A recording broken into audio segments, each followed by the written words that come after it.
کہ میرے رسول صلی اللہ علیہ وآلہ وسلم نے مدینہ میں، مکہ میں کتنے پل بنائے تھے، کتنی سڑکیں بنائی تھی؟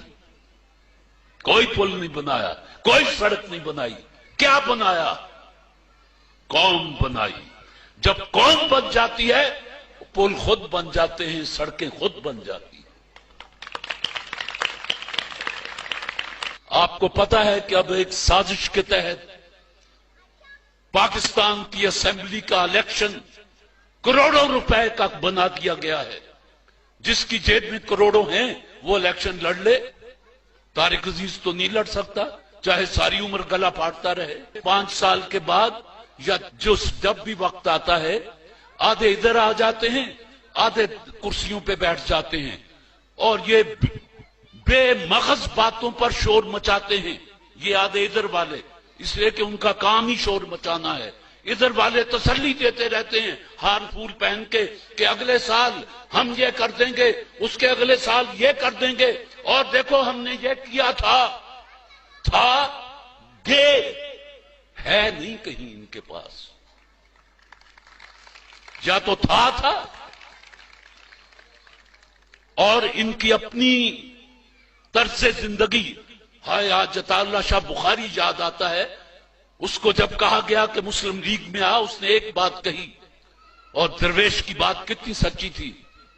اس نے کہا جو لوگ اپنی یہ 2.5 من کی لاش پر اسلام نافذ نہیں کر سکتے، وہ یہ 15 کروڑ انسانوں پر اسلام نافذ کریں گے۔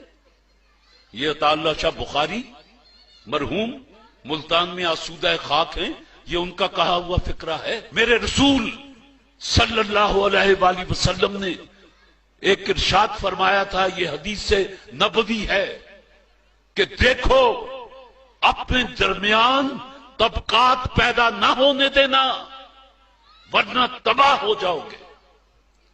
ہم نے لیاقت صاحب اپنے درمیان طبقات پیدا کر لیے، دولت کے اعتبار سے بھی۔ ایک طبقہ جو خط غربت سے نیچے چلا گیا، دوسرا طبقہ جن کو پتہ ہی نہیں ان کے پاس کتنا ہے۔ طبقات، تعلیمی نظام 4-4 5-5، اس 7,96,095 مربع کلومیٹر جس کو پاکستان کہیں، یہاں 5-5 نظام تعلیم چلے، قوم کیسے بنتی؟ وہ یگانگت کیسے آتی؟ وہ یکجہتی کیسے پیدا ہوتی؟ غریب کا بچہ تپڑوں والے سکول میں، اور اس کو ڈیل کرنے والے قصائیوں جیسے چہرے والے ماسٹر، اور بعض ایچسن میں، برن ہال میں، جی سی میں، اور ادھر اسلامیہ سکول، ادھر مولوی بیٹھا صرف قرآن اور حدیث ناظرہ پڑھا رہا ہے، ترجمہ نہیں بتا رہا، اس کو خود نہیں آتا۔ یہ زبان سے لا الہ کہہ دینا، اقبال کہتا ہے کچھ نہیں، دل و نگاہ مسلمان نہیں تو کچھ بھی نہیں۔ تو جن کو پتہ ہی نہیں وہ کیا پڑھ رہے ہیں، تو اس سے زیادہ قرآن کی بے حرمتی آپ اور کیا کر سکتے ہیں کہ 5 وقت پڑھتے ہیں، کوئی پوچھے کیا پڑھ کے آیا ہے، آپ کہیں کہ یار قرآن پڑھ کے آیا ہوں۔ کیا پڑھا؟ قرآن۔ بھئی کیا سمجھا؟ کیا پایا؟ ثواب۔ اس میں لکھا ہوا کیا ہے؟ اللہ جانے۔ جیدی کتاب ہے وہ تو جانتا ہی ہے، اللہ جانے۔ لیکن میں ایک غلط فہمی آپ کے ذہن سے نکال دوں کہ دنیا کے جدید علوم میں سے صرف 30% علوم ایسے ہیں جن کی وارث انگریزی زبان ہے۔